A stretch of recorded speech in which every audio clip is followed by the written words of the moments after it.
Hi, everybody. I'm Samantha Steepleton from the Will Rogers Foundation, here to welcome you to our webinar on financial resiliency.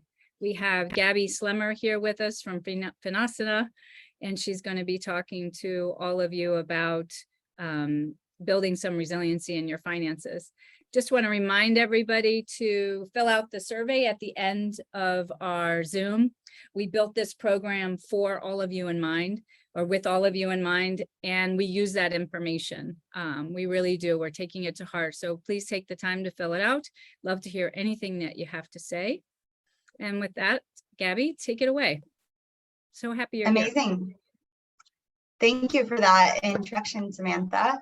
Let me just share my screen and get this presentation started. All right, perfect. So as Samantha mentioned, we're going to be talking about building financial resiliency. I'll talk for about 20 to 25 minutes, and then we'll open it up for questions and spend the last 5 to 10 minutes answering any of your questions. The Q&A function is completely anonymous, so any questions at all. There are absolutely no stupid questions. I love stupid questions. So anything you have, feel free to drop it in the Q&A box throughout the presentation or at the end, and then we will get to it. So here is a quick agenda of what we're going to talk about. There's a lot of info to get through, so I'm going to try to do as much information as I can in the short time that we're together. We'll talk about money and mental health. We'll talk about some real money stories, money rules to live by, steps to managing your finances, and then some tips and tricks that hopefully will be actionable takeaways that you can take today and beyond into your lives and financial planning. Included a quick background on myself here. I'm not going to read off of the screen, but just a quick 30-second introduction on myself. I spent most of my career working in the financial industry, and I always kind of felt like an outsider. I mean, as a female especially, I didn't go to a target school. Everyone in the world didn't really look like me. And for a long time, I felt like everyone spoke a language that I didn't know how to speak. And eventually a light bulb went off, and I realized that everyone was kind of in the same boat, and we were all just pretending that we knew what was going on.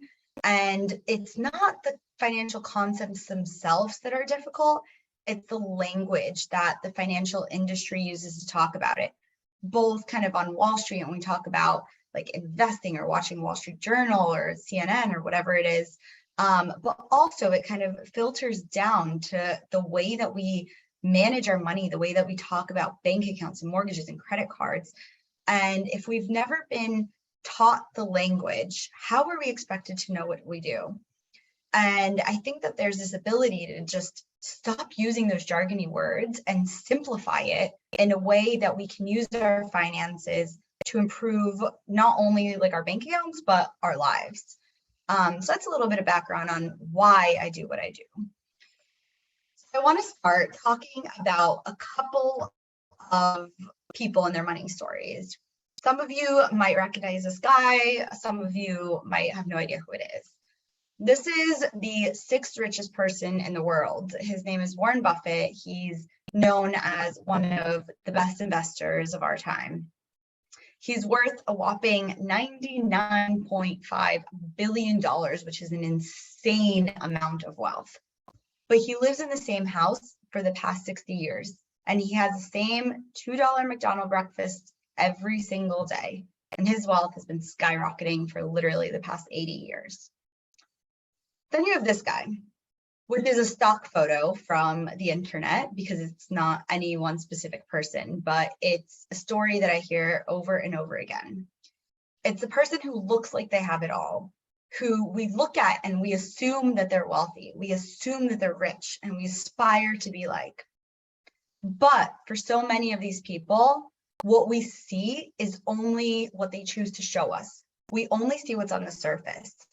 And a lot of times, just because someone has nice things or is driving a car, is wearing the watch, wearing the shoes, finances are in a good place. And a lot of they might be only one mortgage payment away from turmoil.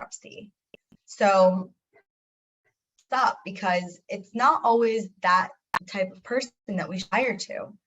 And in reality, we should be looking at manage our funds in a way that's going to bring full satisfaction and make us happy, not show the outside world that we have or don't have something. And then there's this guy who a lot of you probably won't recognize. This is Ronald Reed. He's a war veteran that lived in Vermont, and he was a janitor, not making a lot of money, kind of living a very, very frugal lifestyle in a small town in Vermont. And when he passed away, he shocked everybody by leaving an $8 million fortune that no one was expecting. How did he amass that amount of money on kind of a janitor's income?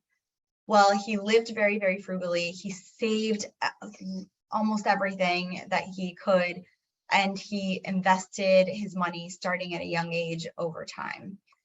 Now, these are all extreme examples. I'm not saying that you should aspire to be like any of them, that you need to invest or have massive wealth to be successful, or save all of your money and kind of wear the same flannel shirt for 50 years. But these are all just the stories that I like telling, because they're extremes and they're examples that get us thinking. You get us thinking about, what does financial resiliency mean? What does wealth mean? When you think about being good at money, what does that mean to you? Does it mean having a high salary? Does it mean having a really good grip over your finances and having control over the way that you spend your money? Maybe it means having control over your time. Or does it mean buying nice things? There is no right answer. It means something different to everyone. But it's these types of questions that is important for us to start thinking about and start thinking through as we start thinking about building financial resiliency. It's important for us to have an end goal and to start thinking about what we want money to help us accomplish. Because money in the bank account isn't helping. Usually we don't want more money to keep it in the bank account, right?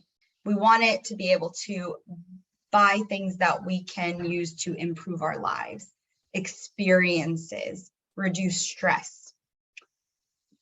So financial resiliency can do a lot of things, and it can mean a lot of different things to different people. All of these things on screen are just some examples of different things that I've heard. But specifically, I want to talk about this one, which is not worrying about money. Because money today is the #1 cause of stress in America. Being stressed about money and worrying about money is incredibly common. A lot of people feel like they're not good at money.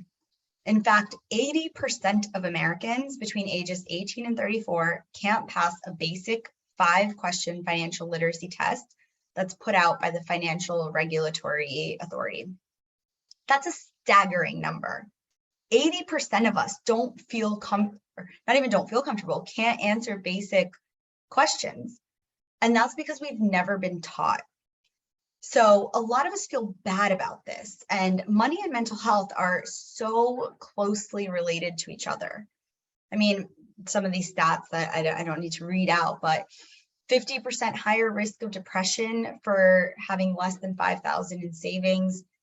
They're scary statistics, but shame feeds inertia. And when we feel bad about money and don't do anything about it, it's really easy to push it to the back of your head, to make it be this like a rain cloud that's festering and festering and festering till all of a sudden it's a thunderstorm and we feel like we're stuck and we can't move and we feel alone.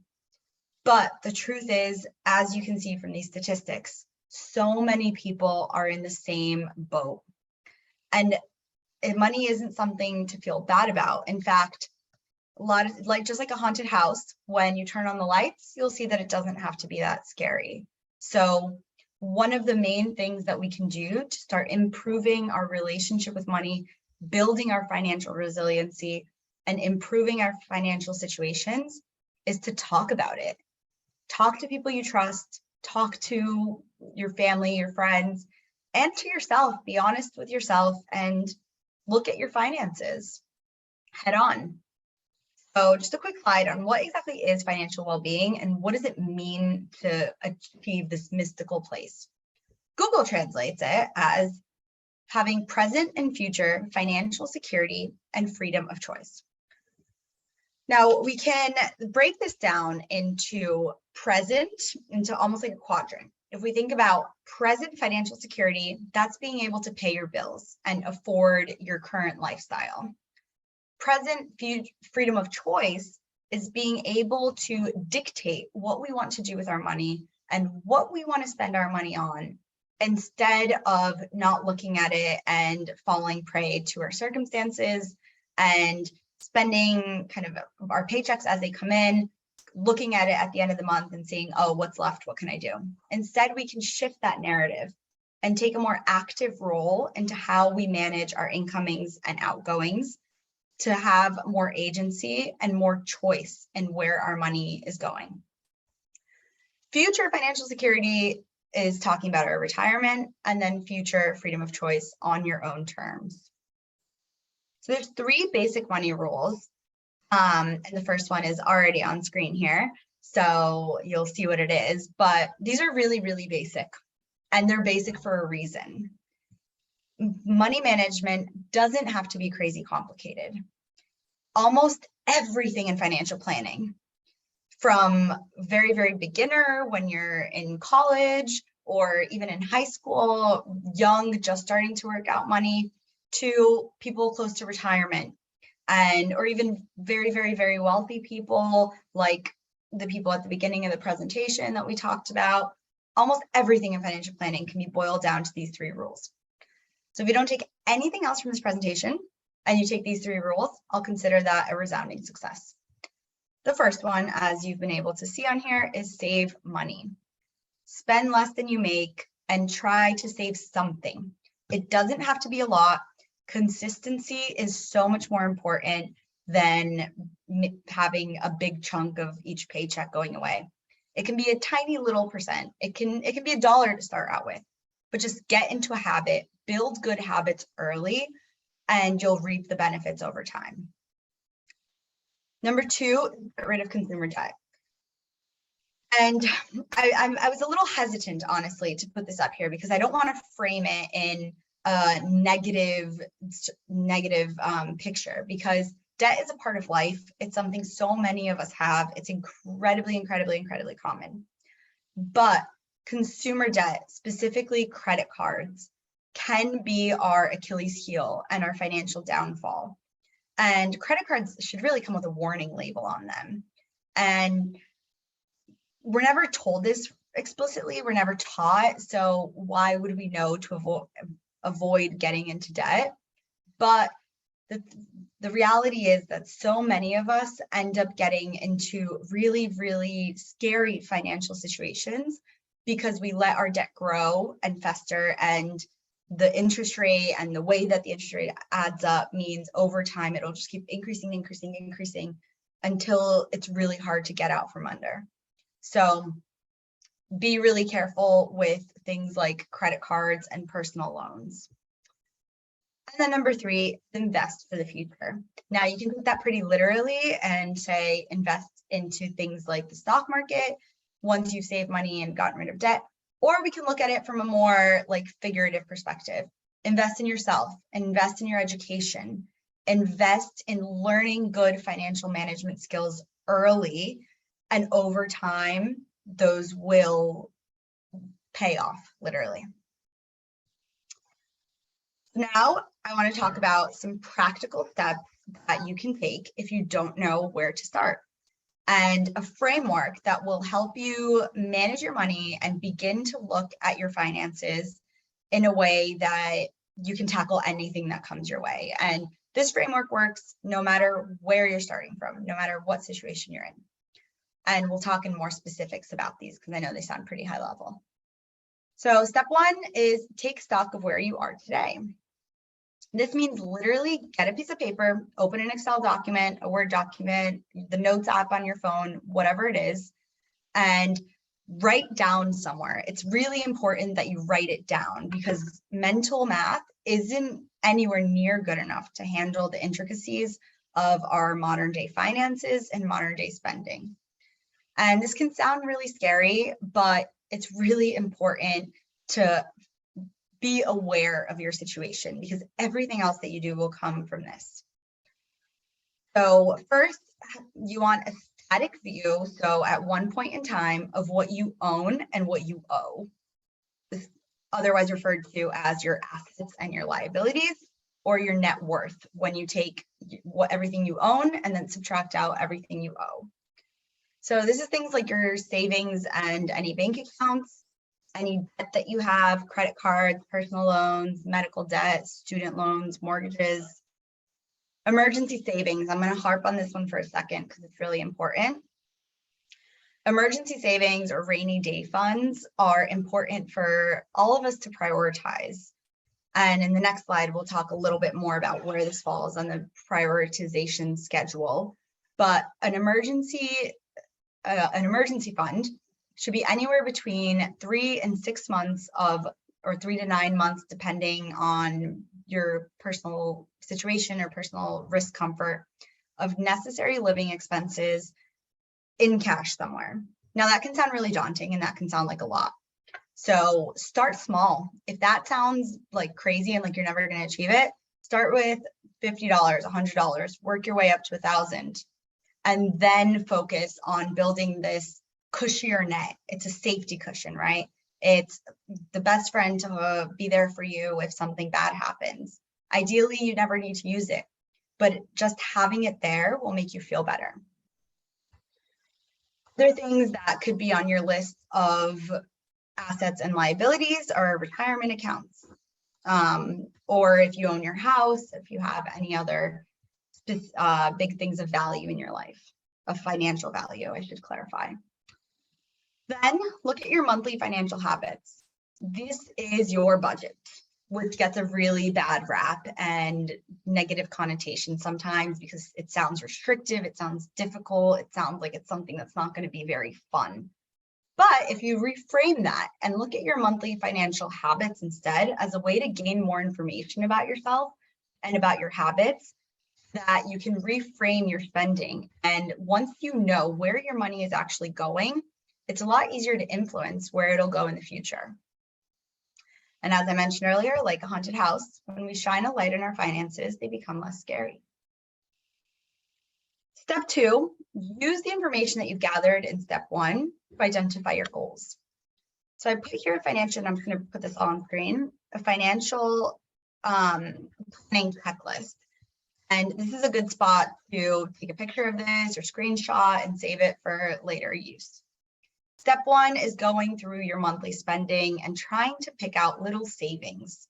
Is it a subscription that you can cancel? Do you have a bad habit of ordering takeout every Sunday night when you could be cooking instead? Not speaking from experience. Then, do you have a healthy emergency fund? Then contribute to sinking funds. Sinking funds are just a fancy word to say save money for something specific.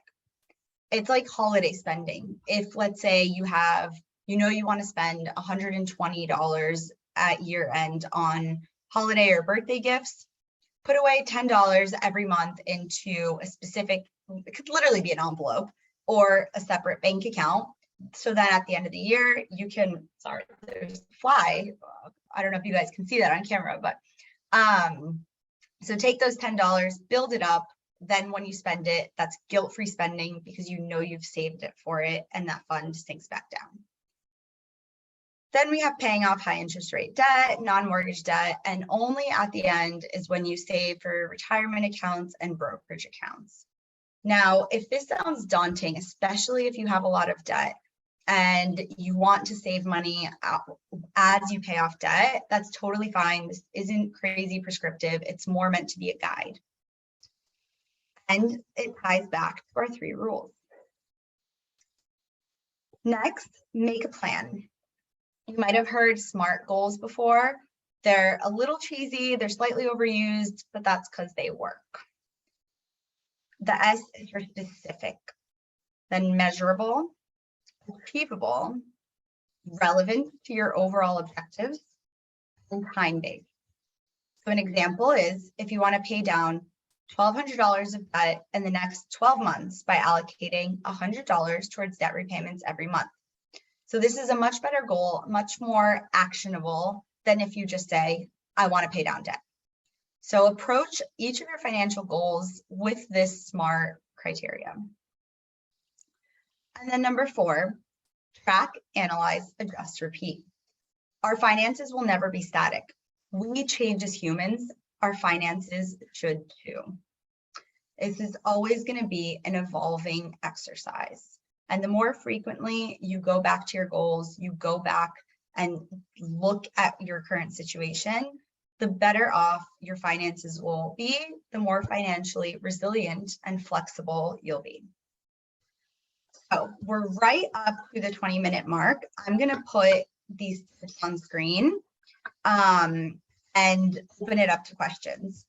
As the questions come in, I'll start talking through these. So it's not too static. So we have about 8 minutes left, but this is a really good time also to take a picture, screenshot to come back to later.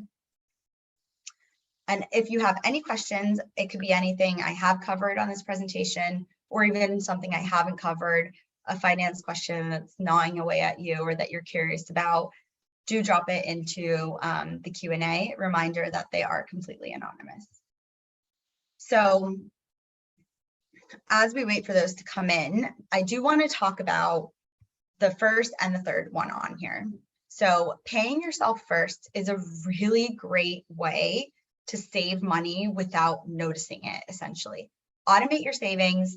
Each time you get paid a paycheck, have a chunk of that go out and go into a separate account as if you never got paid in the first place. It'll make it easier to not spend that money. And then the third one, which is values-based spending. This is one of my favorite ways to save money because it doesn't feel like you're saving money, like you're being restrictive and being hard on yourself. Identify, I have 3 maybe categories that you really care about and really bring value to your life when you spend money on them. This could be things like exercise classes, maybe traveling or eating out, or even really, really specific like Starbucks or a specific restaurant that you like. And then don't feel bad about spending money on that. Everything else be ruthless with and make cuts. And when you make those cuts, you know it's because it's at the expense of something that you really value and is really going to make you happy. Here are some tips, and I have seen some questions come in. I'm just going to leave this on here for those who want to screenshot and answer some questions. I'm overwhelmed with my finances. How do I start saving? Is a question. Slow, very, very slow. Start by doing $1 at a time, literally. It doesn't need to be hard, or you don't need to kind of do all these huge wins on the outset.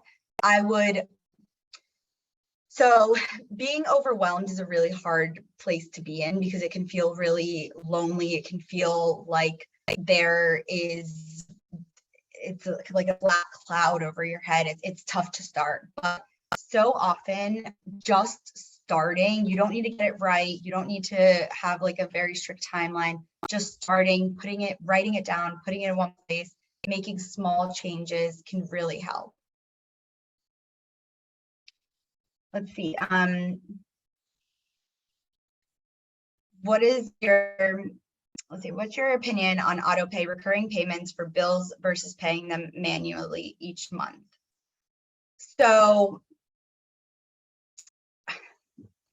this one is going to depend on your personal situation. The problem with auto pay and recurring payments is it's really easy to forget about them and spend that money. And so then a recurring payment comes in and you either don't have the money in your bank account to pay for it, so you go into an overdraft, or you've already spent that money on something else. Having said that though, paying them manually each month, you can also forget to pay them. So it's a double-edged sword. It's really going to be dependent on your individual preferences, or you're just like knowing yourself.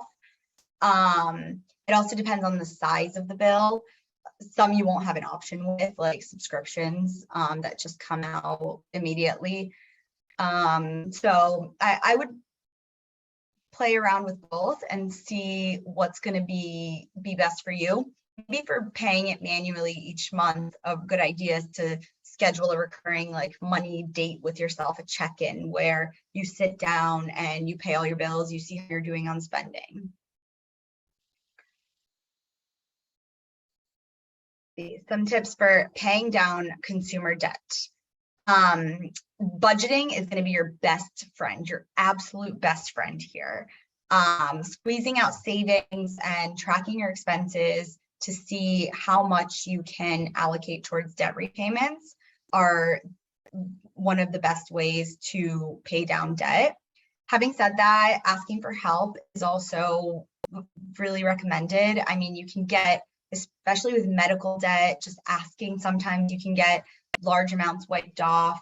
If you have credit card debt, call the bank, see if you can negotiate anything with them. Sometimes they'll lower the interest rate or give you an interest-free period to help you get out of debt and give you more time. You can consolidate debts into one or do interest-free transfers sometimes, but it's really going to depend on your personal situation.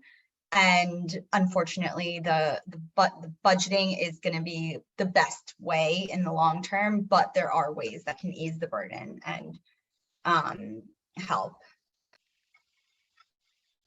Let's see. Just how do I decide when to use my emergency money? I find myself struggling while the money sits there. So the first thing I'll say is that if you do use the emergency money, make a plan to replenish it before you start spending on like other luxuries or other savings. I mean, car trouble, depending on the car trouble, is usually a pretty good use of emergency money. Any health emergencies, any like big things, like if you have to travel to see family members. I know personally, my dad had a bit of a health scare recently, and that was a time when I used my emergency fund to go out and see my family and then replenished it. But it's going to be individual. I think if you're struggling while the money sits there, try to reframe your approach to that money and view it as something that's going to help you and like your safety net, instead of money that's just kind of sitting there that you can't use. I hope that helps. How can you increase your income? Starting a business often costs a lot of money. It sure does. And your job might not pay enough. That is absolutely true. Increasing your money, your income is quite hard, but there are ways you can do it. So looking for side hustles, look at your skill set and different ways that you can potentially earn more money via different routes, whether that's freelancing or selling services on sites like Fiverr, Upwork, investing in your education to look for a higher paying job. And that doesn't have to mean getting a student loan and going out to college. It can mean looking for mentors in an area that you want to work in, or there's loads of like online courses that are free in various areas. So I would say the main ways are side hustle, upskilling to get a new job, or of course, asking for a raise at your current job. That might be tough, especially in the current economic cycle conditions. Let's see, there's so many good questions that I want to answer here. So I'm so sorry if I didn't get to yours. There's a couple thoughts or questions on having a lot of credit card debt or declaring bankruptcy. And for those are quite specific. So I definitely recommend, there's like debt service free counseling that you can reach out to that will have specific information in your state or your area that can be really helpful on kind of the legal routes that you can take. Let's see what else. And we're also right up to 8:30, but Do you have an app that would be helpful where we can open separate accounts for each of these purposes? I will try to get back to you on that specific question. There's a lot of these like new fintechy challenger banks that are trying to be more consumer friendly, but yeah, banks can be expensive for separate accounts. So always ask, especially if you're a student, there's generally a lot of discounts and benefits that students can get.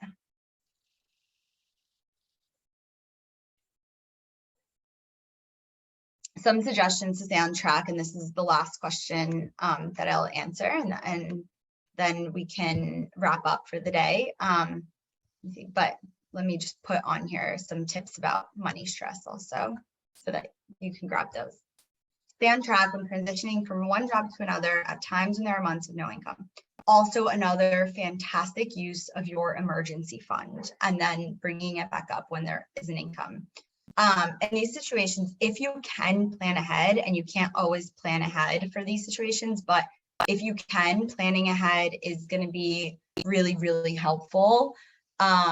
Going through your expenses with like a fine-tooth comb and knowing exactly what you spend your money on is also really helpful to try budgeting and setting like limits. I would also say in times of no income, looking for income opportunities that perhaps aren't related to the job. But it also very much depends on your specific circumstances and your situation, but definitely acknowledge that it can be quite difficult. I hope this was helpful, and I'll give Samantha, I think you're on mute. I don't know if you're trying to, there we go. I was saying thank you so much. That was really great. I love what you said about the warning label for credit cards. We speak to people every day about their financial situation, and I think it's very true.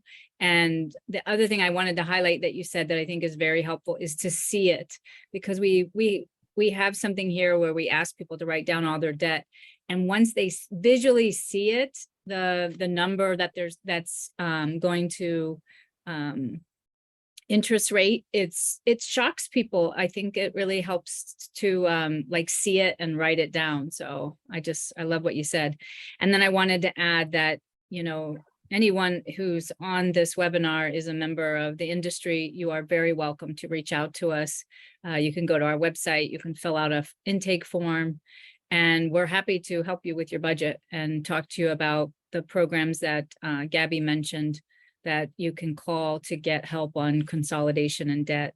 The one we use a lot is the National Federation of Credit Counseling, NFCC. I think it's .org, but you can go and they're a free service. Yeah, I just want to remind everybody that this webinar was recorded. You can go find it on our website. At the end of day tomorrow, we'll have it posted at wrpioneers.org/intermission.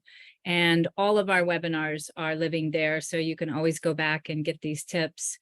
And thank you, Gabi, so much for this information. I think it really makes a difference for us to talk about it as a community and just kind of normalize that a lot of us are living with money stresses, and that if we talk about it, we can maybe put our heads together and solve some of the problems. Like, we understand we can't solve them all, but we can, you know, get it out there and just start the conversation. So we're right here for you, and we want to hear back. So please let us know what you think. And Gabi, thank you so much. Appreciate your time and the work that you're doing. It's really important. Thank you. And yeah, I'm sure the team is very lucky to have such amazing resources at their fingertips. So I definitely recommend using everything Samantha said. Great. Thanks so much, Gabi. Everyone take care. We'll see you next time.